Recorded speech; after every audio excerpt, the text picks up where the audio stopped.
सभी को नमस्कार। मैं कविता दुआ करनाल से पॉलिटिकल साइंस लेक्चर स्वागत करती हूँ आपका 7th सिविक्स की क्लास में। आज हम लेसन 5 औरतों ने बदली दुनिया का भाग 2 बनाने जा रहे हैं। इस भाग में हम पंडिता रमाबाई के बारे में जानेंगे कि कैसे उन्होंने स्वयं पढ़ लिख कर अन्य जो विधवा महिलाएं थी उन्हें पढ़ना लिखना सिखाया, उन्हें रोजगार दिया, उन्हें रोजगार के कार्य सिखाए। उसके अलावा राज सुंदरी देवी जी के बारे में जानेंगे कि उस समय में जब महिलाओं का पढ़ना इतना अशुभ माना जाता था, उन्हें पढ़ने नहीं दिया जाता था। ऐसी मान्यता थी कि अगर महिलाएं पढ़ेंगी तो वो विधवा हो जाएंगी। उस समय में भी उन्होंने किस कठिन परिस्थितियों में स्वयं पढ़ाई की और अपनी आत्मकथा बांग्ला में लिखी, हमार जीवन। उसके अलावा हम रुकैया सखावत हुसैन जी के बारे में जानेंगे, जिन्होंने एक पुस्तक लिखी, उसका नाम था सुल्तानाज ड्रीम। तो बहुत अच्छी कहानियां हैं, पाठ में दी गई हैं, जिसके माध्यम से आपको बताया गया है कि वो महिलाएं जिन्होंने रूढ़िवादी सोच को तोड़ा और महिलाओं की स्थिति सुधारने में मदद की। तो चलिए देखते हैं लेसन को। चलिए, भाग 2 में आप सभी का स्वागत है। लेसन है महिलाओं ने बदली दुनिया। अब हम पंडिता रमाबाई के बारे में जानेंगे। देखिए, जो पंडिता रमाबाई थी वो कभी स्कूल नहीं गई,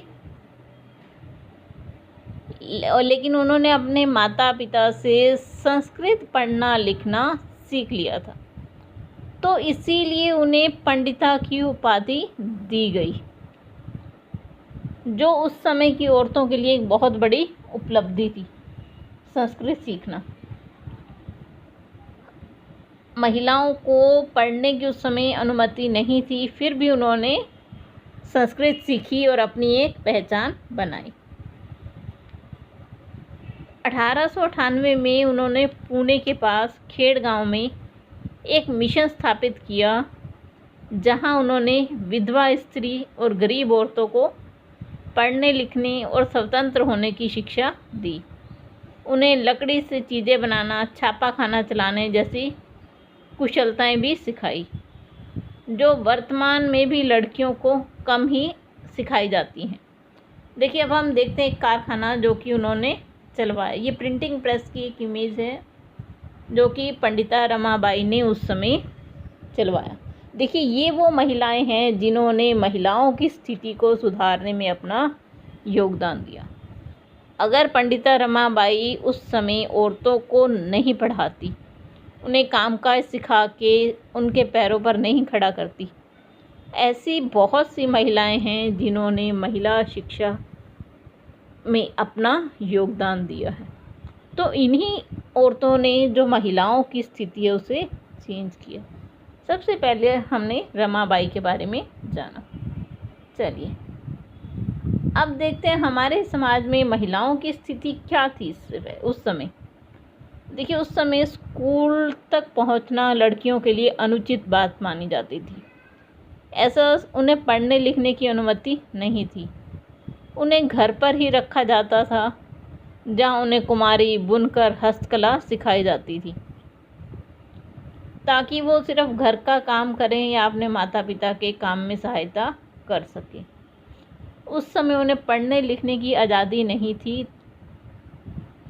तब रमाबाई ने संस्कृत अपने माता पिता से सीख ली थी, इसीलिए उन्हें पंडिता की उपाधि दी गई।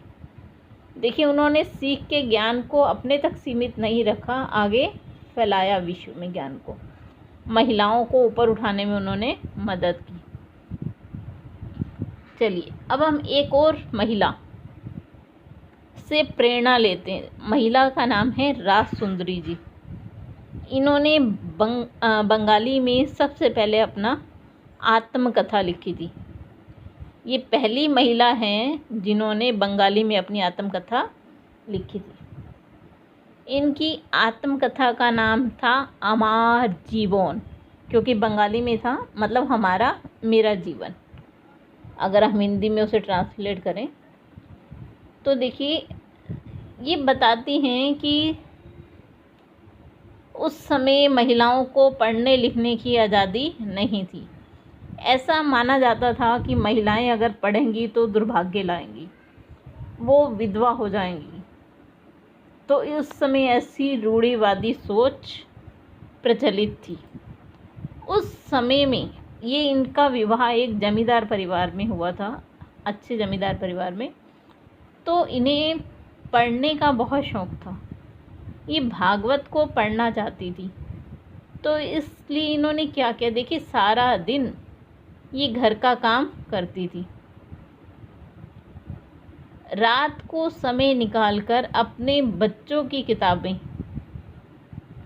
से अक्षर ज्ञान सीखा इन्होंने। उन्हें अक्षर के साथ अक्षर मिलाकर पढ़ना सीखा और फिर इन्होंने जिस भागवत को ये पढ़ना चाहती थी उसे पढ़ा। उसके बाद इन्होंने अपनी आत्मकथा लिखी। देखिए ये वो महिलाएं हैं जो दूसरों के लिए प्रेरणा स्रोत का काम किया, जिन्होंने उन पुरानी रूढ़ियों को तोड़ा कि महिलाओं को पढ़ने लिखने का कोई हक नहीं है। एक और महिला की कहानी हमें दी गई है, रुकैया सखावत हुसैन। एक धनी परिवार में पैदा हुई थी जिनके पास बहुत ही ज़मीन थी। उन्हें उर्दू पढ़ना और लिखना आता था, परंतु उन्होंने बंगला और अंग्रेज़ी सीखने से रोका गया था।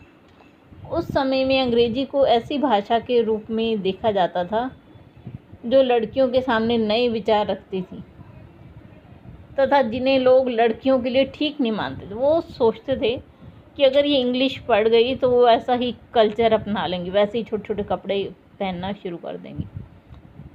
ठीक है जी। तो रुकैया ने अपने बड़े भाई बहन के सहयोग से बंगला और अंग्रेज़ी पढ़ना लिखना सीखा और एक लेखिका बनी। जब 1905 में केवल 25 साल की थी, अंग्रेज़ी भाषा के कौशल का अभ्यास करके उन्होंने एक कहानी लिखी जिसका नाम था सुल्ताना का स्वप्न। काफ़ी फेमस बुक है इनकी ये। तो जो कहानी है उसमें एक ऐसी स्त्री की कल्पना की गई है जो लेडी लैंड नाम की जगह पर पहुंचती है।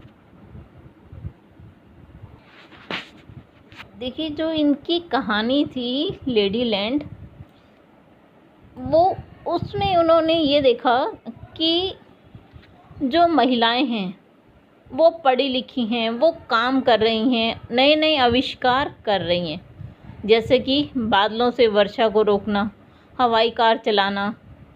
तो वो सपन में देखती हैं कि उन्होंने एक ऐसा पुरुषों को हरा कर एक अलग जगह भेज दिया है। इतने में ही उनका स्वप्न टूट जाता है। देखिए उस समय में जब महिलाओं को पढ़ने का हक नहीं था, तब उन्होंने एक ऐसा स्वप्न देखा कि महिलाएं कारें और जहाज़ चला रही हैं। इस सपने ने उनका जीवन बिल्कुल ही बदल दिया।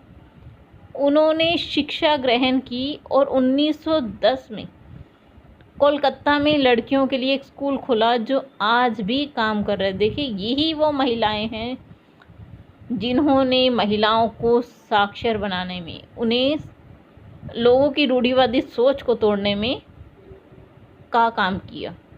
चलिए आज के लिए बस यहीं तक। अगर आपको वीडियो पसंद आए तो लाइक ज़रूर कीजिए और चैनल को सब्सक्राइब ज़रूर कीजिए। आप सभी का बहुत बहुत धन्यवाद।